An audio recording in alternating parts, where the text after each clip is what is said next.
पैरो के अमेज़न जंगल में रहने वाले माश्को पैरो कबीले के लोग सदियों से बैरूनी दुनिया से अलग जिंदगी गुजार रहे हैं, मगर अब सनती सरगर्मियों जैसे लकड़ी काटने और सोशल मीडिया की मुदाखलत ने उनके वजूद को खतरे में डाल दिया है। गांव नीवा ओसिनिया के रिहायशी तोमास सांतोस ने बताया कि जब वो जंगल में काम कर रहे थे तो अचानक उनका सामना माश्को पैरो कबीले के अफराद से हुआ, जिन्होंने उन्हें तीरों से घेर लिया। तोमास ने खौफ ज़दा होकर कहा, ये केले ले लो, मुझे मत मारो। इंसानी हकूक़ की तंजीम सर्वाइवल इंटरनेशनल के मुताबिक दुनिया में ऐसे 196 कबाइल बाकी हैं जिनका बैरूनी दुनिया से कोई राब्ता नहीं, और अगर हुकूमतों ने फौरी इक़दामात ना किए तो अगली दहाई में निस्फ कबाइल ख़त्म हो सकते हैं। माहिरीन के मुताबिक माश्को पैरो के लोग लकड़ी काटने और सनती सरगर्मियों से खौफजदा हैं, क्योंकि उनके जंगलात बर्बाद हो रहे हैं और उन्हें ऐसी बीमारियों का भी खतरा है जिनके खिलाफ वो कुदरती मुदाफ़ियत नहीं रखते।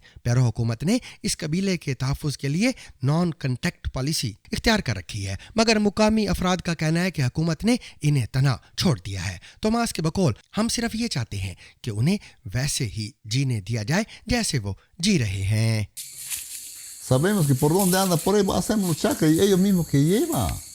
Entonces hay una seguridad que nosotros mismos hacemos nuestras ideas. O no alcanzo esa lengua de ellos, ¿no? Para que pueda yo decir, ¿sabes qué? O te regalo, o puedes llevar libremente mi plátano y que no me aflechen, ¿no?